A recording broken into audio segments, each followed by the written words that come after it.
Student, welcome to my YouTube channel. I am Tarun Sharma. In this video, I will discuss about chapter 10th formula functions and charts of MS Excel in class 9th.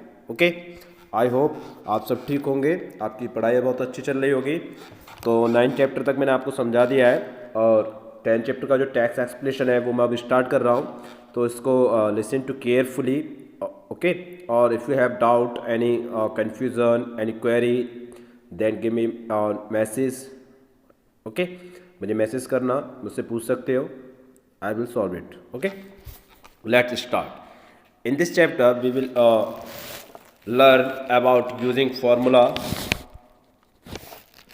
operators, copy formula, type of cell reference, relative, absolute and mixed, using functions, using AutoSum, using function wizard, inserting charts in Microsoft Excel, type of charts, components of chart, formatting a chart, printing worksheet और charts. Okay, ये जो topics हैं इसके बारे में हम discuss करेंगे, बताएंगे आपको कैसे इसको यूज़ करना है, कैसे इनको प्रैक्टिकली हम वर्क कर सकते हैं। ओके, तो let's start the first topic, using formula.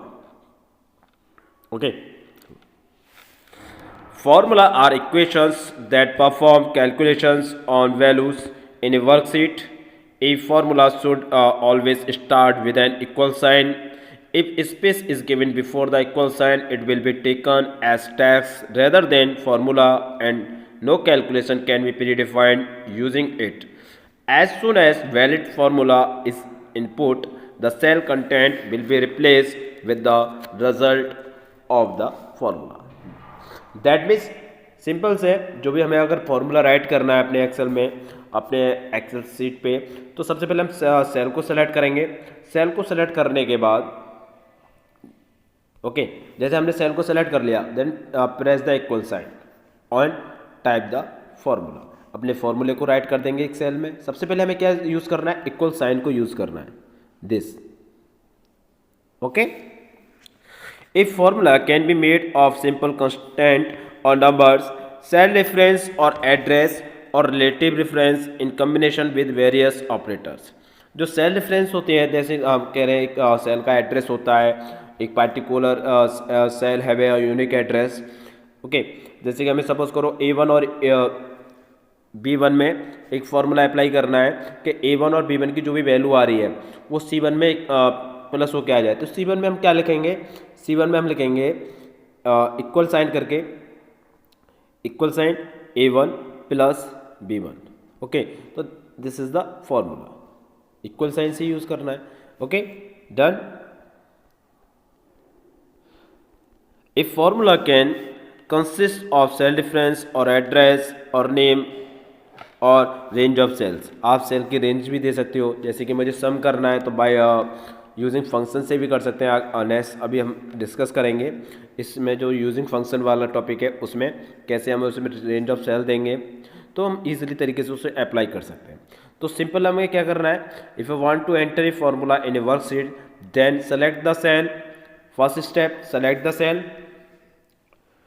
Okay, second step, press the equal sign and type the formula, and last is click okay या एंटर बटन।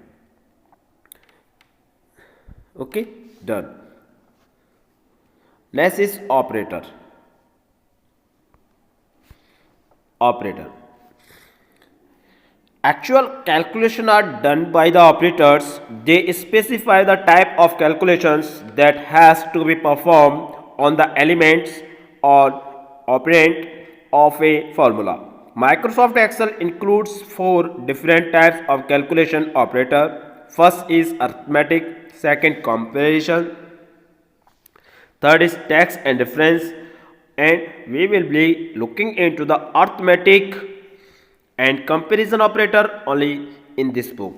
इस बुक में हम कौन से ऑपरेटर्स को डिस्कस करेंगे, अर्थमेटिक एंड कंपेरिजन ऑपरेटर को। First is arithmetic operators. Why do you understand by arithmetic operator? Arithmetic operator are used to perform basic mathematical operations such as addition, subtraction, multiplication and divisions. जो simple है, जो उसके operations होते हैं, जैसे हमें addition करना है, सब्ट्रैक्शन करना है, तो उसे हम कैसे करेंगे, वो इसमें यूज़ किए जाते हैं. Okay. An arithmetic operator, first is plus sign.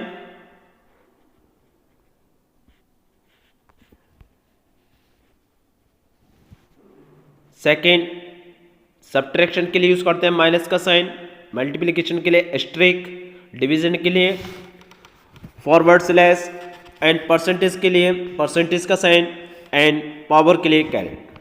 This is the science of arithmetic operator. This is the formula and example. How can add a numbers. जैसे कि सपोज करो दो हमें सेल एड्रेस को ऐड करना है, A1 प्लस B1, तो plus क्या है, अरिथमेटिक ऑपरेटर है. ओके.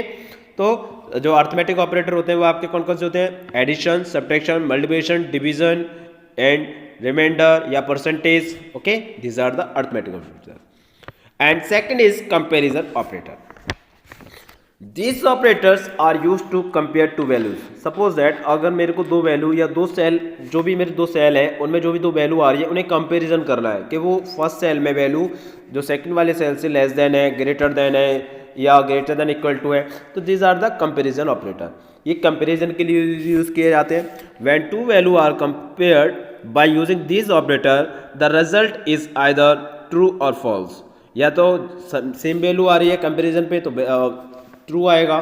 जैसे कि सपोज करो मैंने A1 को कंपेयर किया, A1 ग्रेटर देन A2, तो A1 में सपोज करो मैंने 15 लिखा और इसमें A2 वाले में मैंने लिखा 20, तो ये वैल्यू क्या है, फॉल्स है. तो यहाँ पे क्या आएगा, ये रिटर्न फॉल्स करेगा. अगर ये क्या होता है यहाँ पर 20 की जगह 10 होता तो ट्रू आता. ओके. तो कंपेरिजन ऑपरेटर के जो साइन होते हैं, first is equal, greater than, less than, greater than और इक्वल, लेस देन और इक्वल, और नॉट इक्वल टू. ये नॉट इक्वल टू का साइन आपको बस लर्न करना होगा. इस टाइप से ये साइन होता है, इसे हम कहते हैं not equal to. Okay. Okay. Next is copying formula. It is not necessary to write formula in all the cell while writing them on worksheet. Excel provides you the formula copying facility. With the help of this facility, you need to write the formula only once and then you can drag it to other continuous cells. So copying formula is the best way. However, there are many other ways to do so. Okay. हम क्या कर सकते हैं, फॉर्मूले को copy करके different cell में apply कर सकते हैं. उसे कैसे अप्लाई करेंगे, ओके, उसके लिए कुछ स्टेप्स हैं. First step, click on the cell where the formula has to be inserted. Step second, write the formula in the first cell. जहाँ पे भी हमें फॉर्मूला को अप्लाई करना है उसे सेलेक्ट करेंगे और फॉर्मूला को फर्स्ट सेल में राइट करेंगे. Third step is that bring the mouse pointer to the cursor of the formula cell to the cell pointer handle. जो सेल हमारा होता है, जैसे कि सपोज करो मैं अभी आपके सामने ड्रॉ कर रहा हूँ, wait,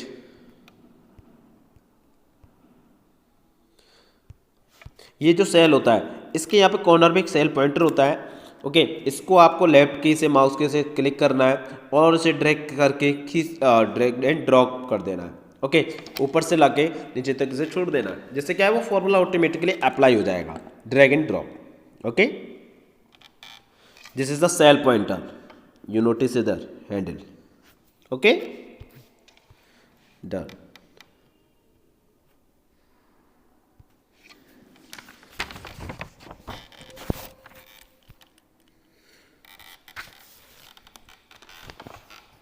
So read this chapter carefully. A next topic, types of cell referencing. I will explain the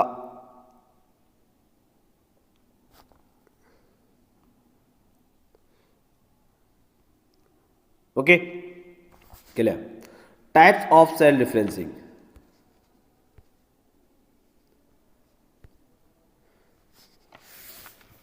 Cell referencing is a term used with the behavior of cell address in the formula when they are copied from one cell to other.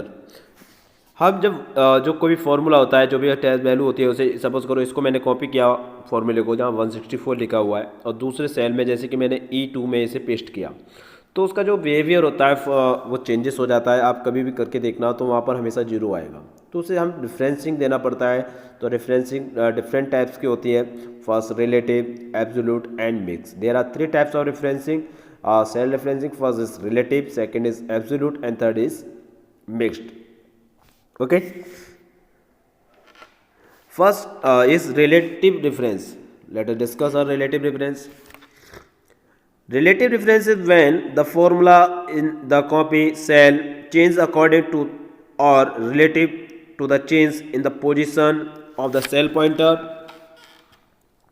For example, if the address in B2 is equal to A2 strict 2, when the formula is copied vertically, notice that the cell address in the formula is automatically changed A3 and A4 as the formula is copied B3 and B4. This means that if you copy the formula across row or down column, the reference automatically adjusts by default. New formula use relative reference.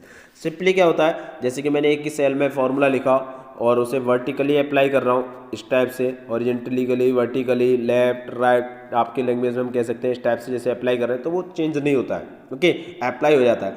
जैसे कि अब B2 को मैंने B3 पे apply किया तो A2 की value क्या हो जाएगी, A3 हो जाएगा। ओके, तो ये ऑटोमेटिकली अप्लाई हो जाएगा B3 पे, B4 पे। सिंपल है रिलेटिव डिफरेंस। और एक और हम कह सकते हैं we can't put the dollar sign. जो डॉलर साइन हम यूज़ करते हैं एब्सोल्यूट, जो एब्सोल्यूट रेफरेंस आएगा बताएंगे आपको, उसमें before the column letter and the row number, इससे पहले हम डॉलर साइन लगाते हैं, क्योंकि जिससे क्या होता है कि फॉर्मूले को आप कहीं पे भी कॉपी पेस्ट करोगे तो वो उसकी जो रेफरेंस है वो चेंज नहीं होगा, जो वैल्यू वहाँ आ रही है वही वैल्यू दूसरी जगह एड्रेस पे आएगी। ओके, तो रेफरेंस चेंज नहीं करना चाहते हो तो $A2 इस टाइप से आप डॉलर साइन का यूज़ करेंगे। रिलेटिव में हम डॉलर साइन का यूज़ नहीं करते हैं, एब्सोल्यूट में हम करते हैं। ओके, और next is absolute difference. Absolute difference, an absolute difference is specified by using the dollar sign, जो मैंने अभी आपको बताया है, इसमें डॉलर साइन का यूज़ करते हैं। Along with the columns and the row number in the cell. Along with the माने रो नंबर के आगे यूज़ करेंगे, कोई भी कॉलम लेटर है, अगर आप B2 में फॉर्मूला अप्लाई कर रहे हो तो B के आगे पहले आपको डॉलर साइन लगाना होगा और फिर 2 के आगे भी डॉलर साइन लगाना होगा। जब आप फॉर्मूला यूज़ करेंगे, जैसे B2 + B3 लिखना है तो B के आगे डॉलर साइन लगेगा, 2 के आगे डॉलर साइन लगेगा, फिर डॉलर साइन B, फिर डॉलर साइन 3। ओके, इस टाइप से फॉर्मूला आपको अप्लाई करना होगा। Okay, using dollar sign means fix to specify location. Dollar sign का क्या मतलब होता है, that means fix to specify location, जो लोकेशन है वो हमने फिक्स कर दी। If the position of the cell that contain the formula change, the absolute reference remain unchanged. This means that if you copy the formula across row or down columns, the absolute reference does not adjust according to the pointer position. Okay, clear है? For example, you can see that B2 has the formula $A and $2 in this. Okay, and when it copied to the lower row, there is no change in the formula. This means that column is fixed at A and row is fixed to in the formula. जो fix हो जाती है row and columns, this is the absolute reference. Third is mixed reference. As you know, every cell address has a column part and the row part. It is absolute when both are fixed. Mixed referencing is when one part of the cell address is relative and the other is absolute. It means that either column or the row number should have as dollar along it. For example, $A2 means that the column numbers is fixed to A no matter where the formula is copied, but the row number is relative and will change and adjust according to the current position of formula. If you copy $A2 vertically to lower row, it will be cause $A3 and A4. Look at the example given figure 2. Simply मैं आपको बता देता हूँ mix referencing होती है क्या है। Mix referencing is the combination of relative and absolute reference. इसमें दोनों रेफरेंस को मिला के ही मिक्स रेफरेंसिंग बनती है। इसमें या तो कॉलम लेटर को हम रेफरेंसिंग करेंगे, जैसे B2, 2 के आगे मैंने डॉलर साइन नहीं लगाया, या फिर और रो नंबर को रेफरेंस करेंगे, जैसे 2 के आगे डॉलर साइन लगा दिया। तो किसी एक को एब्सोल्यूट बनाएंगे, जैसे कि यहाँ पर किसको एब्सोल्यूट बनाया मैंने, कॉलम लेटर बी को बनाया है, यहाँ पर मैंने किसको एब्सोल्यूट बनाया है, बी को बनाया है, और यहाँ पर मैंने किसको एब्सोल्यूट बनाया है, रो नंबर 2 को बनाया है। तो इसमें दोनों हमारी कम्बिनेशन हो रही है, बी को नहीं बनाया, बी क्या है, रिलेटिव रेफरेंस हो गया, 2 क्या है हमारा, एब्सोल्यूट रेफरेंस हो गया, दोनों को मिला के क्या मिल रहा है, मिक्स रेफरेंसिंग बननी है। Okay, and see this formula. Okay, clear है। Next is using function. Okay, तो we will discuss about using function in next video. जो उसके अदर में जो वीडियो बनाऊंगा उसमें इस टॉपिक को मैं एक्सप्लेन करूंगा यहाँ से। So if you have system eight A home, अगर घर पर आपके पास सिस्टम है तो अपने वर्क को एज ए प्रैक्टिकली करके देखना। कोई भी अगर प्रॉब्लम आती है तो मुझसे पूछ लेना, मैं बता दूंगा। ये जो एग्जाम्पल और जो रेफरेंसिंग दे रखी है, इसमें जो चैप्टर्स है आपके सामने दिस टाइप के, इसको आप बना के देखिए, ड्रॉ करके देखना, और इस चैप्टर की रीडिंग करो अच्छे से। वेरी इंपॉर्टेंट चैप्टर है, एक्सेल का बहुत यूज़ है हमारे डेली लाइफ में। ओके, सिंपल कैलकुलेशन के यूज़ किया जाता है। और इसके बाद जैसे चैप्टर एक्सप्लेन आपके सारे हो जाएंगे तो उसमें अच्छी सी वीडियो में और आपको प्रैक्टिकली बना के शेयर करूँगा। ओके, तो today's homework is read the chapter 10 carefully, if you have doubt then ask me. Okay, thanks to all listen to me and have a nice day.